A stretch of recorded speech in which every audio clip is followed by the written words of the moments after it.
Lo primero que vamos a ver hoy es la anatomía. Entonces, cuando hablamos de la anatomía del iris, tenemos que pensar inmediatamente qué es el iris. Lo primero que tenemos que situarnos es qué es el iris. Y el iris es una membrana conjuntivo músculo vascular que se sitúa casi entre las cámaras anterior y posterior del iris. O sea que si nosotros vemos, esta sería la cámara anterior y esta sería la cámara posterior. Esa división de la cámara anterior y posterior está formada por una pared divisoria. Y esa pared divisoria, entonces, es lo que nosotros conocemos, por un lado, como el cristalino y por el otro lado es precisamente el iris. Cuando nosotros entonces miramos el iris y casi todo lo que nos han enseñado de él es que es como si fuera una cámara, como si fuera una cámara fotográfica en la cual pues se abre y se cierra el esfínter permitiendo de acuerdo a la cantidad de luz que exista. Si hay mucha luz, entonces el iris se va a cerrar y si hay muy poca luz, el iris se va a abrir. De esa manera, entonces, uno puede ver que una cantidad de luz que pueda llegar para poder que una fotografía se pueda dar, funciona de acuerdo a esa manera del diafragma. En el iris también tiene algo de eso, pero no solamente responde a la luz, sino que también responde al sistema nervioso central. Entonces, la parte más interna de la pupila está en contacto directamente en la parte superior, van a tener, como decir, con la lente del cristalino y en la parte interior, pues lógicamente que va a estar en contacto con el humor acuoso y va a estar en contacto con todas las estructuras que están en la parte interna del ojo. La composición entonces del iris pues, va a tener una forma muy interesante que nos va a poder permitir entonces a nosotros obtener una gran cantidad de información. Lo primero que tenemos que observar entonces es que, como ya lo habíamos acabado de decir, el iris es una membrana conjuntivo vascular. Sin embargo, pese a lo que pueda aparecer por ese nombre, tiene poco de músculo y mucho de sistema vascular. El iris está formado en su mayor parte por un tejido conjuntivo, como el de los vasos, lo que nos da entonces una elasticidad especial que nos permite una amplia movilidad y se manifiesta especialmente cuando hay cambios de intensidad en la iluminación. Entonces la iluminación va a ser muy importante también dentro del iris y nosotros vemos que esta dilatación a nivel de la pupila pues va a permitir una apertura grande que se llama una midriasis o cuando se cierra completamente va a ser una miosis. Cuando nosotros entonces empezamos a ver un poquitico más allá de la capa más posterior del iris o el epitelio posterior que no se ve y se va a tener una relación distinta, o sea, a nivel del cuerpo. ¿Por qué? Si nosotros miramos la capa que está en contacto con la parte anterior, va a ser esto acá, que es lo que nosotros conocemos como el iris, ¿cierto? Pero sin embargo, en la parte más interna o posterior, encontramos una coloración mucho más oscura, un epitelio pigmentado. esa capa pigmentaria de color azul violáceo que hace parte del fondo de la estructura del iris es lo que nosotros conocemos como la uvea. Entonces, si nosotros oímos a veces hablar de una enfermedad llamada uveitis, es precisamente cuando esta parte interna del iris se produce una inflamación, inmediatamente entonces va a dar una uveitis. Si nosotros miramos entonces de dónde viene la palabra uvea o uveitis, vemos que itis es inflamación y uvea viene de uva, o sea, una capa uveal o capa de forma de uva, y en esto entonces la que nosotros conocemos es una uva negra. Esto nos puede realmente permitir que la coloración del iris normal va a ser el reflejo de esa capa que es un color, como decir, azul profundo, lo que permite entonces que los iris tengan su característica, como decir, vital o de su coloración sea azul.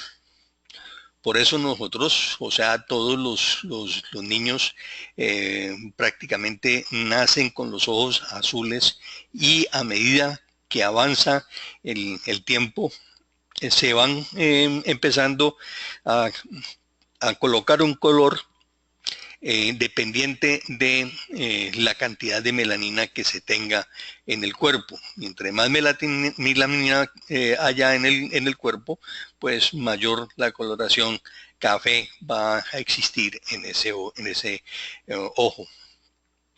El epitelio posterior entonces tiene una capa más interna, denominada la capa anterior del epitelio, y está formada por unas células desiguales, ovales, cúbicas, aplanadas, que forman una superficie plana sobre la capa posterior de ese epitelio. Esa pigmentación va a ser uniforme, aunque no tan intensa como la capa adyacente, la capa posterior del epitelio. Entonces nosotros la conocemos como un epitelio pigmentado. Esto es lo que nosotros vamos a, como decir, a tener en nuestro conocimiento, y lo debemos tener muy claro. Si nosotros vamos empezando a ir hacia arriba, hacia la parte más externa, entonces nos vamos a encontrar ya a la estructura a nivel del iris, y vamos a encontrar entonces que también tiene unas subdivisiones. Entre ellos nos vamos a encontrar el músculo dilatador, cuya existencia muchos lo niegan. Algunos anatomistas dicen que esto no existe. Sin embargo, pues hay otros que defienden completamente su existencia, y hasta el momento no se ha podido corroborar, ya que no podemos hacer una biopsia en un ser vivo, sino que tenemos que esperar a que se muera, y cuando el paciente se muere se deteriora completamente los tejidos, y realmente ese tejido, que es muy pequeño, va a ser de los primeros en desaparecer. Ese músculo dilatador que dilata la pupila está inervado por el sistema a nivel simpático. Este músculo presenta una particularidad de ser intraepitelial, por lo que no se distingue apenas del epitelio, y sus fibras son de tejido mioepitelial. El nivel de la pupila de ese músculo del esfínter se fija con el reborde fibroso, lo que separa el músculo del esfínter. Ese músculo del esfínter provoca la contracción del agujero pupilar y se trata de un musculito en forma de anillo que bordea la pupila y que es observable con bastante facilidad en muchos iris si disponemos de un sistema óptico que nos aumente lo suficiente. El espesor es mucho mayor, entre 1 y 3 décimas de milímetro, y está inervado por el sistema parasimpático. Se trata de un músculo de origen neuroepitelial y por esta relación nerviosa que posee una gran utilidad en el diagnóstico por el iris. No existe ningún otro músculo del cuerpo de tipo neuroepitelial, ya que todos los demás descienden de la capa mesodérmica del embrión. La parte anterior del esfínter está en íntimo contacto con la capa posterior del estroma a nivel del iris. En el extremo interno de ese músculo puede estar rodeado por un epitelio pigmentoso, un reborde pupilar, que en ciertos casos puede tener un tamaño bastante considerable. En estado de máxima relajación, el esfínter tiene una amplitud de 0.8 milímetros. En miosis, su tamaño asciende hasta 1.06 milímetros, mientras que en midriasis se contrae hasta 0.4 milímetros. Su espesor medio es de 0.15 milímetros, aunque es más amplio por su reborde externo que el interno. El músculo del esfínter es más delgado en los niños que en los adultos, lo que puede deberse al hecho de que los niños tengan una mayor midriasis que los adultos. Si observamos que el músculo del iris presenta en efecto antagónico, mientras el primero, el dilatador, provoca la dilatación de la pupila, el segundo provoca su contracción. De esta manera podemos comprender la extrema movilidad que presenta el iris, el reflejo, en cierta manera, del estado de equilibrio del sistema nervioso vegetativo, tanto simpático como parasimpático, entonces es debido a este tipo de manifestación. Por encima del endotelio del iris nos vamos a encontrar con un tejido conjuntivo denominado entonces el estroma. Es este tejido que se encuentra acá. Entonces esto aparte hace parte del estroma. Entonces vemos que el estroma está contenido por un lado en la parte superior por lo que nosotros conocemos como la estructura o el tejido del iris, que es un epitelio anterior, y en la parte posterior por un epitelio pigmentado, que es lo que nosotros conocemos como la uvea. Entonces, ya nosotros cuando empezamos ya a ver esa estructura, va a tener o estar cargado de vasos sanguíneos que forman las 9 partes de ese grosor del iris. Y eso entonces a ese tejido pues prácticamente le da unas características extremadamente laxo, le permite el paso del humor acuoso a través suyo, de manera que le permite mantenerse completamente empapado de él y el líquido va a circular libremente impulsado además por los frecuentes movimientos a nivel del iris. De la única manera en que la circulación ya no se empiece a dar entre la cámara anterior y la cámara posterior es cuando se empieza a endurecer ese estroma, y ese estroma se endurece cuando empieza a producirse el depósito de calcio y por lo tanto empiezan a tener o empezamos a tener problemas de arterioesclerosis.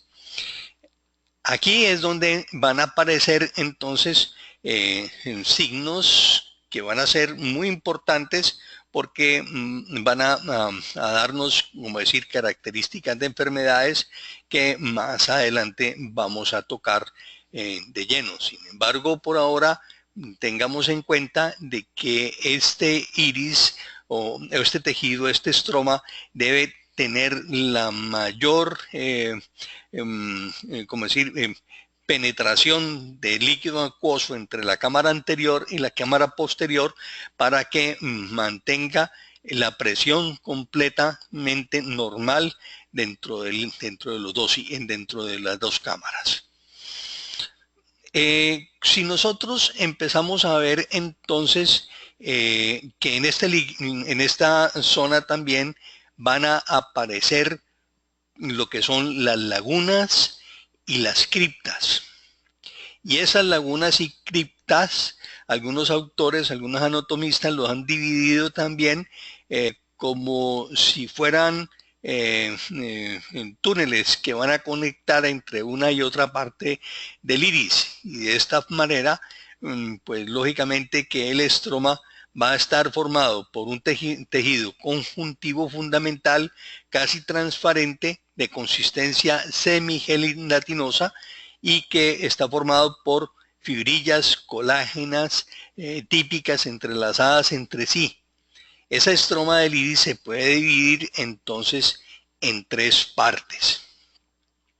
La capa anterior, que se trata de la capa ampliamente agujereada. Los estudios de los doctores Lenoir y Artus nos hacen pensar que el iris humano presenta una multitud de pequeños canales que se comunican entre sí a las lagunas. La capa media o fisura de Busch está formada por los tejidos extremadamente lasos en los que se profundizan las criptas. Es difícil estudiar una capa como esta, ya que la fijación del tejido deforma la estructura inicial, aunque cabe pensar que en un estudio laxo, cuyas membranas conjuntivas separan los senos donde se acumula el humor acuoso. Aquí vemos la parte que corresponde a la fisura de Busch. Y la cámara posterior de consistencia menos densa, que es la capa anterior de la capa posterior del estroma y tiene numerosos capilares a nivel venosos. El estroma contiene entonces la pigmentación esencial a nivel del iris, ya que presenta una gran cantidad de células pigmentarias. Las células pigmentarias, pues lógicamente que las vamos acá a ver, que son precisamente el epitelio pigmentado o el tejido uveal o la uvea. Tienen células pigmentarias estrelladas o redondeadas que se sitúan formando acumulaciones en la capa anterior y posterior del estroma principalmente. De hecho, en los individuos albinos que carecen de todo tipo de pigmentación, el color del iris va a ser rojizo, porque va a permitir el paso del color que está en los vasos sanguíneos. De esta forma, entonces, las personas con escasos pigmentos o cuando no hay pigmentos, como por ejemplo la melanina, la coloración del ojo va a ser azul. Pero en un paciente que sea albino, la coloración del ojo puede ser roja. En el epistelio posterior, el contenido en pigmento de las células pigmentarias del iris está en estrecha relación con el estado neurovegetativo a nivel del cuerpo. Por esta razón, se dice que existe un proceso que provoca fiebre, exaltación neurovegetativa que aclara los colores del iris. La pigmentación del estroma se acumula en diferentes tipos de células. Las células estrelladas o cromatófaros son prolongaciones del citoplasma de tipo irregular contenidas en pigmentaciones de color amarillo o marrón. Sus núcleos, por el contrario, carecen de pigmentos. La acumulación de estas células es mucho mayor en la capa media del estroma en comparación con las capas anterior y posterior. Las células cromatófaros son inervadas por pequeños filetes nerviosos de tipo simpático de los que existe una posible relación con la exaltación a nivel del sistema simpático. y las células globulosas que están sobrecargadas de un pigmento negro que se localiza especialmente en el núcleo y es en general pequeños, aunque a veces también forman acumulaciones grandes. Este tipo de pigmentos son más frecuentes al observar en iris azules formando pequeños nevos pigmentarios. Si nosotros miramos por encima de todo, se va a situar lo que es conocido como el endotelio. Y el endotelio o epitelio anterior es una capa prácticamente unicelular, no es continua en toda su extensión, presenta también agujeros y recubren todo el tejido conjuntivo de la parte visible. El endotelio se presenta como una pequeña condensación del estroma sobre la que se sitúa, formando células poligonales planas. El nivel pupilar se va a interrumpir en el reborde del iris en la superficie periférica y se confunde con el endotelio corneal, cambiando la fisonomía en el ángulo que forma la córnea y el iris. En este nivel se sitúan ciertas células con núcleos impregnados de melanina. En la corona del iris, esta pigmentación es más intensa. En los iris azules que carecen de estos pigmentos, el endotelio es prácticamente invisible al estudio del microscopio. Una de las particularidades de ese endotelio es ser discontinuo, estando agujereado en muchos lugares en los que se sitúan las lagunas y las criptas, denominadas en oftalmología el estroma de Fuchs. Las lagunas, que nacen a nivel del endotelio y que pueden alcanzar una mayor profundidad dentro del estroma, son los resultados de la separación de los vasos que circulan en dirección radial para reencontrarse más adelante en el mecanismo de formación de las denominadas líneas de curación que Bernard Jensen nos mostraba prácticamente cómo que el endotelio tapiza en ciertos casos esa superficie de las lagunas, recubriéndolas como si se tratara de un techo. Si lo miramos desde el punto ideológico, es muy útil diferenciar las dos capas principales que se corresponden con las anteriores expuestas y que propone Joseph Dick a la basal y la superior. En la zona ciliar más periférica, el iris está habitualmente compuesto por dos capas, viéndose la basal como el fondo de la laguna y en el techo de los desgarros en la capa superior. Generalmente, la capa superior cubre toda la parte periférica del iris hasta la zona de la córnea en el ángulo de Fuchs, mientras que la zona pupilar, situada en el centro, tiene una estructura más estriada radialmente, mostrándonos sin obstáculos la capa basal de la superior. Que ya esto nos da una visión más clara de lo que tenemos en el campo del iris. Ahora vemos que en la estructura del iris, cuando ya la miramos en conjunto, nos vamos a encontrar entonces que tenemos aquí lo que es la pupila. Tenemos entonces aquí la córnea, vamos a tener esto que es el iris completamente, tenemos los anillos nerviosos en el iris, vemos la conjuntiva, aquí la corúncula, el lagrimal, los anillos nerviosos, el pliegue del ojo. Aquí ya podemos ver, adentro podríamos ver la córnea. Y aquí vemos el estroma, aquí vemos el ribete festoneado del oro pupilar, vemos el músculo del esfínter localizado en esta parte, aquí vemos el collarino, que todo esto es la zona pupilar y esto sería la zona ciliar completamente. Aquí vemos una cripta, el estroma que es todo esto, aquí vemos el músculo dilatador de la pupila, que es muy, pero muy delgado. Y el epitelio pigmentoso o pigmentario del iris en la parte posterior, que va a ser prácticamente la uvea. Cuando hablamos de la vascularización, entonces en sí, en la vascularización nos podemos entonces mirar que al poderlo realmente estudiar de lleno, podemos verlo cuando son unos iris claros. En los iris oscuros no vamos a poder tener la posibilidad de mirar este campo. En el iris humano, entonces vamos a tener una gran densidad de los vasos en su interior. Una cuarta parte del tejido pertenece al sistema circulatorio a nivel de la corona, a nivel del iris.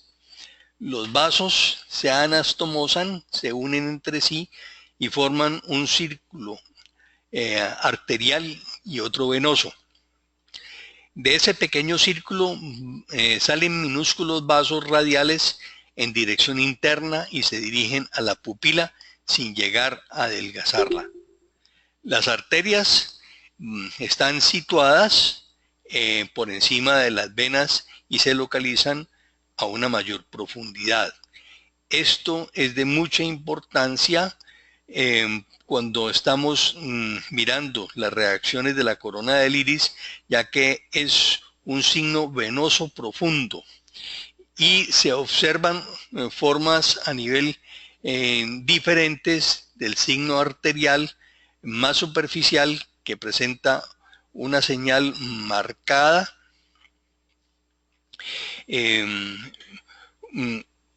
mucho más nítida, y las arterias y las venas van a circular por parejas y parecen como si estuvieran embutidas en un mismo tubo fibroso.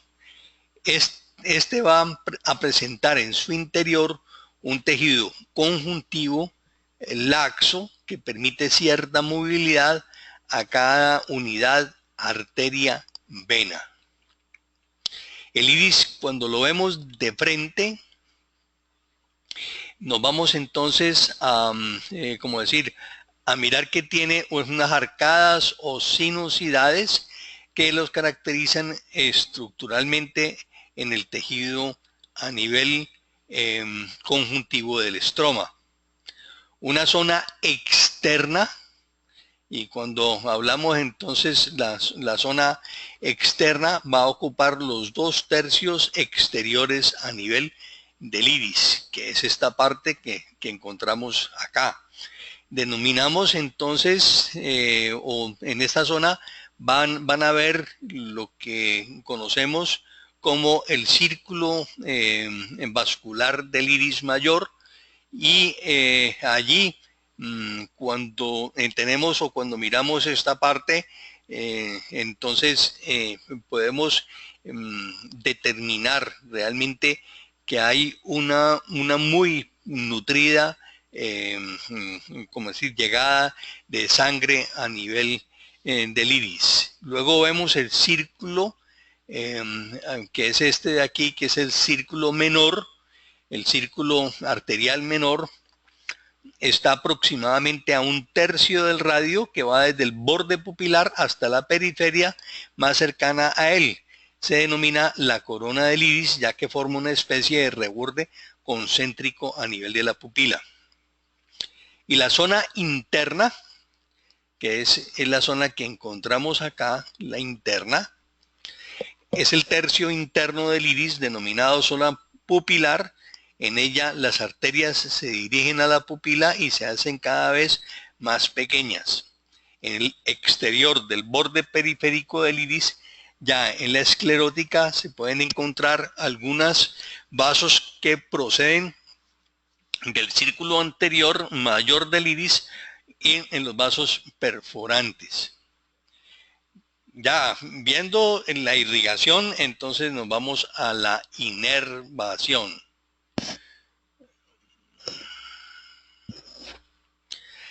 La parte que corresponde a la inervación es muy interesante, Primero, el iris recibe sus fascículos nerviosos principalmente de los nervios a nivel trigémino, oculomotor y simpático, que tienen su origen en el denominado plexo ciliar.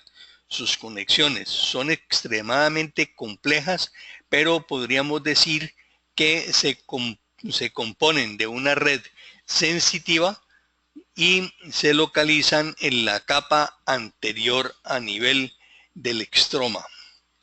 En un plexo rodeado, los vasos y la última red motora están situadas en la zona a nivel posterior. El iris tiene una conexión directa con el tálamo óptico, que es el centro principal de la zona del diencéfalo a nivel cerebral. Esta conexión va a través del nervio óptico. Otro tipo de inervación es la proveniente del sistema nervioso vegetativo, que puede ser de tipo simpático y parasimpático, utilizando cada polaridad de unos nervios o núcleos nerviosos diferentes. La vía simpática pone en contacto al iris con una sustancia reticular y la corteza cerebral mediante el núcleo de Edinger-Westphal, acabando principalmente en el esfínter del iris. La vía parasimpática presenta interesantes relaciones con el tronco cerebral a través de los núcleos del corpus, del ganglio de Busch y del núcleo de Edinger-Westphal. Las relaciones del sistema nervioso vegetativo del iris demuestran la existencia de una especie de arcos reflejos que controlan sus movimientos y conectan con los centros superiores del cerebro, volviéndose de nuevo al iris. Esas relaciones vegetativas, además de influir tanto en el movimiento como también están relacionadas con la coloración, se ha comprobado que ciertas células pigmentarias se estimulan con un aumento del tono a nivel vegetativo simpático. Si lo miramos desde el punto de vista embriológico, entonces el ojo es una evaginación a nivel del cerebro. Esta frase tiene su explicación si empezamos a estudiar la forma como se produce esa formación del iris en el embrión. En la primera fase, en fases embrionarias, el embrión forma tres capas principales que están dentro hacia afuera y son el ectodermo o la capa más externa, que dará lugar principalmente a los tejidos a nivel nerviosos. Luego sigue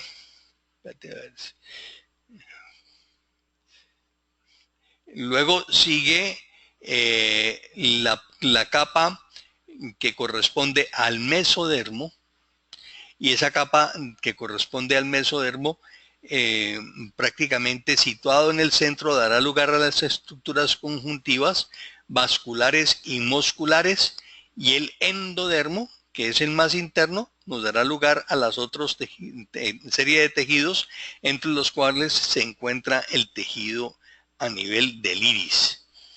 Los tejidos del iris, entonces, provienen de una inmensa mayoría de las capas ectodérmicas en relación nerviosa directa y mesodérmica en una estructura vascular y de sostén.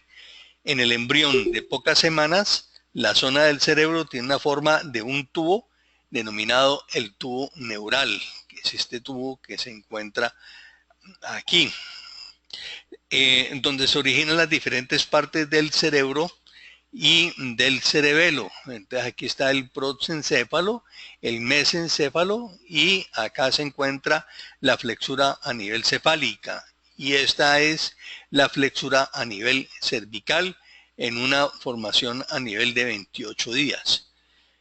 Luego a nivel ya cuando se empieza la formación un poquito más clara, empezamos a ver que el prosencéfalo, que es la parte media del cerebro, se denomina mesencéfalo, y la parte posterior se va a denominar romboencéfalo. Esa parte media del mesencéfalo es el lugar denominado el diencéfalo, y surgen lateralmente unas evaginaciones a nivel ópticas, que aquí las vemos. Entonces estas evaginaciones ópticas o vesículas ópticas luego nos van a dar la placoda del cristalino en evaginación, que es lo que estamos viendo en este momento. Luego de aquí va a aparecer prácticamente la cúpula óptica, el pedículo óptico, la fisura coronaria. Todo esto va a estar relacionado con las 6, en un embrión de 6 semanas. Aquí vemos entonces la vesícula del cristalino y vemos entonces el espacio interretiniano, la pared del cerebro, y estamos viendo que la formación del ojo está íntimamente relacionada con el mismo tiempo cuando se está formando el cerebro. Entonces, cualquier información que llega a la parte que corresponde eh, al iris va a tener íntimamente relación con lo que está pasando a nivel del tálamo, porque se están formando en el mismo momento. Entonces, en la parte media del encéfalo, en el lugar denominado el encéfalo, surgen lateralmente evaginaciones ópticas denominadas el inicio de los cáliz ópticos, que posteriormente van a formar las vesículas ópticas y finalmente acaban por formar el globo ocular. En la parte más avanzada del estado de la gestación, el embrión se ve invadido por fibras de origen mesodérmico. Al final se darán la mayor parte del tejido del estroma a nivel del iris. Los tejidos de origen ectodérmico presentan una relación refleja mucho más directa que los núcleos cerebrales del diencéfalo, y estos tejidos están situados principalmente en un epitelio posterior o capa uveal en la mayor zona del músculo del escípite y del dilatador. Entonces, el ojo humano tiene una relación directa en su formación con el sistema a nivel nervioso, a nivel del cuerpo. Y esto es muy importante por la relación que tenemos entonces en la formación del cerebro. Aquí vemos en la formación del prosencéfalo, mesencéfalo y romboencéfalo, ya está la placoda óptica y se está formando el iris. Por lo tanto, la relación que tenemos en ese momento va a ser directa. Aquí vemos el tubo neural en la formación del cerebro, y ya el ser humano apenas estaba en su primera formación, y el ojo ya vamos a tener las evaginaciones ópticas.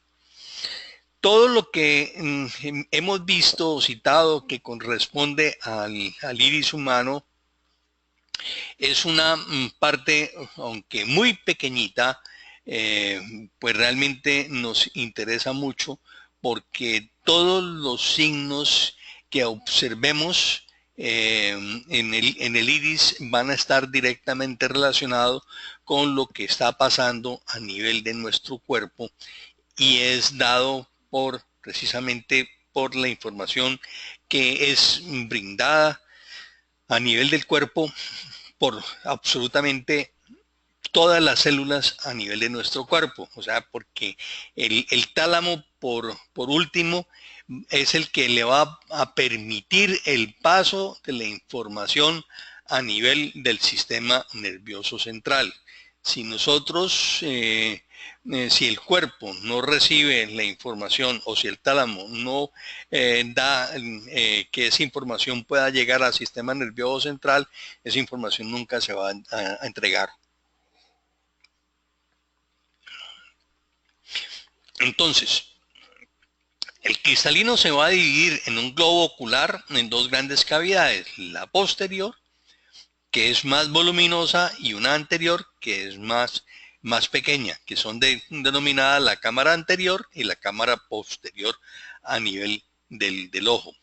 La cámara posterior va a contener un líquido viscoso, transparente, que permite la conducción a nivel de los rayos luminosos hasta la retina, y de esta forma entonces es cuando va a producirse de que el ojo sea capaz de captar una imagen y pasarla inmediatamente a nivel de la retina para que el impulso nervioso pueda llevar la información hacia nuestro cerebro. La cámara anterior es mucho más pequeña y está bañada por un líquido más fluido, el humor acuoso, que se produce en estos denominados procesos ciliares situados en la raíz periférica del iris. El exceso de producción del humor acuoso se asocia con con el aumento de la presión a nivel de la cámara anterior, que lo conocemos como el glaucoma, y que puede provocar pérdida de la visión cuando no le hacemos el tratamiento adecuadamente. Cuando nosotros entonces miramos el iris, tiene una información grandísima para poder nosotros, como decir, lograr todo el proceso a nivel de esa información. Para mantener la lubricación a nivel del ojo, pues lógicamente que tenemos que tener una glándula que sea capaz de sacar el exceso de líquido, que son nuestras lágrimas, y que lo vamos a pasar a través de un conducto que va a drenar a nivel de la parte nasolagrimal. Y tenemos entonces que esas glándulas lagrimales, con sus dos porciones, va a permitir entonces la salida de ese líquido hacia ese lado a nivel de la nariz. Aquí vemos un corte a nivel horizontal, vemos la córnea, la conjuntiva, la cámara anterior, la cámara posterior. Bueno, vemos todo allí que en realidad no nos interesa. Aquí vemos los músculos, que son los músculos que van a permitir el elevador del párpado superior, el oblicuo mayor, el recto superior, el recto externo, el recto interno, el recto inferior, el oblicuo menor y el anillo tendinoso común. Vemos también los músculos periorbitarios, que son los elevadores del párpado, el oblicuo mayor, recto superior, recto externo, interno, inferior y oblicuo menor. Dentro de la anatomía, entonces vemos que cada uno de los músculos van a tener una influencia marcada para poder que los ojos se comporten en la forma como nosotros los vemos. Entonces vemos aquí las arterias oftálmicas, la arteria central de la retina, la arteria lagrimal, la supraorbitaria, la etmoidal posterior y la arteria de los ciliares posteriores. Las venas oftálmica superior, la vena angular, la vena facial y la vena supraorbitaria. Tenemos también el ganglio de Gasser, el nervio oftálmico, la rama lagrimal, la rama frontal, la rama nasal. En el músculo ocular común, el patético, el quiasma óptico y la hipófisis.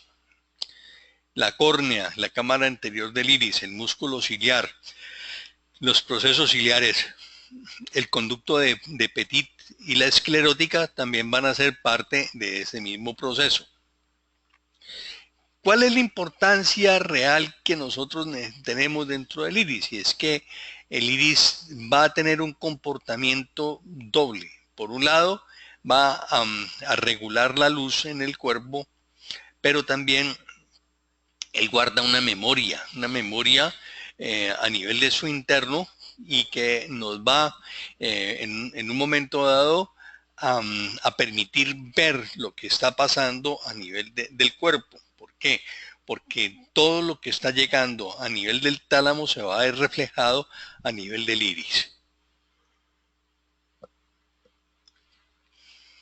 Aquí vemos entonces nuevamente el trigémino, vemos el oculomotor, el ocular, y que son todos prácticamente los nervios importantes. Ahora, dentro de lo que se conoce como el homúnculo de Penfield, ¿qué es eso del homúnculo de Penfield? Es que muchos escépticos han cuestionado durante todo de que el iris se pueda producir un mapa. Pero si nosotros miramos en la psicología, se utiliza mucho lo que es una somatotopía, que es el homúnculo de Penfield, en el cual es el reflejo en donde vamos a obtener toda la información que está llegando a nivel de nuestro cuerpo. Puede ser localizada en una zona específica del cerebro llamada a nivel de la corteza prerolándica. Y en esa forma cerebral, el área precentralis, el origen de ciertas fibras en las zonas del cerebro en las cuales vamos a tener el fascículo motor voluntario del área precentral, vamos a tener también lo que son en el desarrollo del homúnculo de Penfield, una representación de un monigote en el que las manos y la boca van a tener la mayor, ¿cómo decir?, capacidad de información en un momento dado dentro de esa figura. Y esto es lo que tiene una importancia muy grande a nivel de neurología, y nos van a presentar esas características superponibles en los hallazgos encontrados dentro del mapa iridológico. ¿Por qué la boca? Porque en la boca es el primer contacto con el mundo y que se da en el bebé, y es a través de la boca. Él a través de la boca nos reconoce, nos prueba, sabe quién está allí por el sabor, por la textura. O sea que él a través de los labios, a través de la lengua, a través de la misma nariz es capaz de llegar a descubrir realmente en qué ser se encuentra allí. Y la madre es reconocida prácticamente en ese primer momento. Por lo tanto, siempre vamos a tener la información importante dentro de nuestro sistema a nivel nervioso cuando nos encontramos o cuando encontramos a ese ser. Aquí vemos dentro de las bases embriológicas, como ya lo habíamos visto un poquito antes, vemos el prosencéfalo, el mesencéfalo, el rembencéfalo y la médula espinal. Estos procesos que están desarrollados a nivel del iris, algunos trabajos sobre la iriología que comentan las relaciones neurológicas suelen presentar como decir, salvo algunas excepciones, una visión parcial sobre el tema y no está contemplado por todos los, como decir, grupos humanos. Cuando nosotros empezamos a mirar que las relaciones de esos primeros eslabones de la cadena de las conexiones cerebrales muchas veces las vamos a encontrar como hipótesis, y en realidad entonces no les van a dar la importancia que se tiene. Podemos decir que la inervación del iris, al igual que en el resto de los órganos corporales, presentan dos relaciones principales, la del sistema nervioso central y la del sistema nervioso vegetativo, divisibles en sistema simpático y parasimpático. La vía parasimpática le confiere el tono muscular al esfínter pupilar. Aquí vemos el mesencéfalo, el tálamo, el cuarto ventrículo, la protuberancia, el bulbo raquídeo, el mesencéfalo y la hipófisis.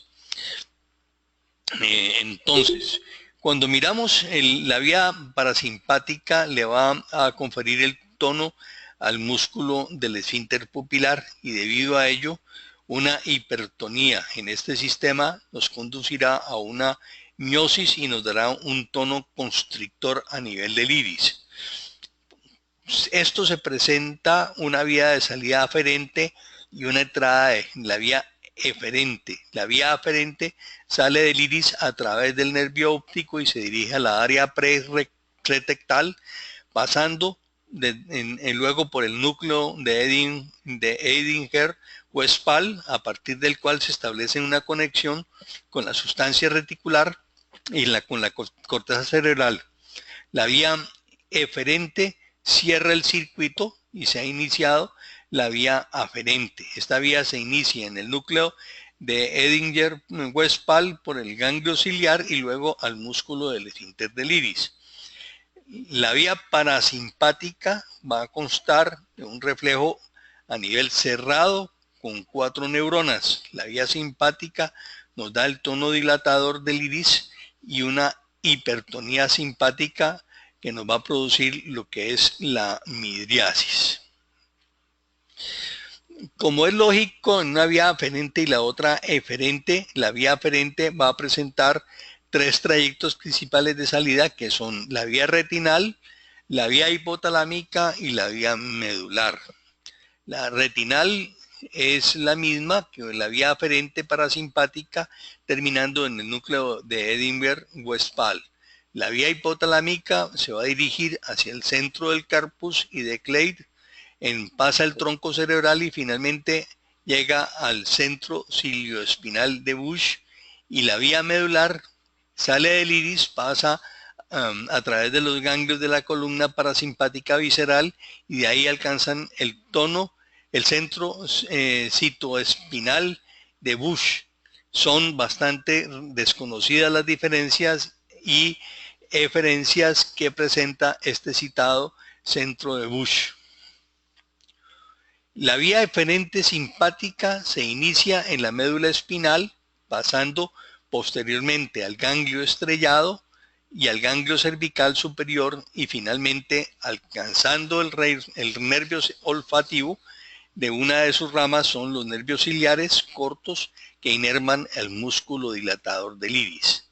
Las relaciones neurológicas del sistema nervioso autónomo nos demuestra la existencia de una especie de arcos reflejos que controlan la motricidad a nivel del iris, las conexiones con otros centros superiores y con otros restos de órganos corporales son posibles, pero están completamente demostradas por la complejidad estructural que presentan a nivel del análisis, pero a nivel clínico se observa que las relaciones vegetativas influyen no solamente en los movimientos a nivel pupilares, sino también en la coloración, que están íntimamente ligada a la intervención a nivel adrenérgica. Las vías del sistema nervioso central es la parte menos estudiada de las relaciones a nivel neurológicas del iris. Se trataría de una vía óptica que transmite los impulsos y las sensaciones a nivel captados por la retina. En el iris se va a presentar una capa posterior que es la denominada retina ciega, pero estas relaciones centrales no tienen por qué circunscribirse exclusivamente hacia esa capa. Por otro lado, tan solo se ha estudiado en anatomía la vía aferente, siendo también factible la existencia de una vía eferente, aún por descubrir, como lo demuestran ciertas observaciones clínicas de los australianos Dorothy Hall, que han podido observar a nivel personalmente.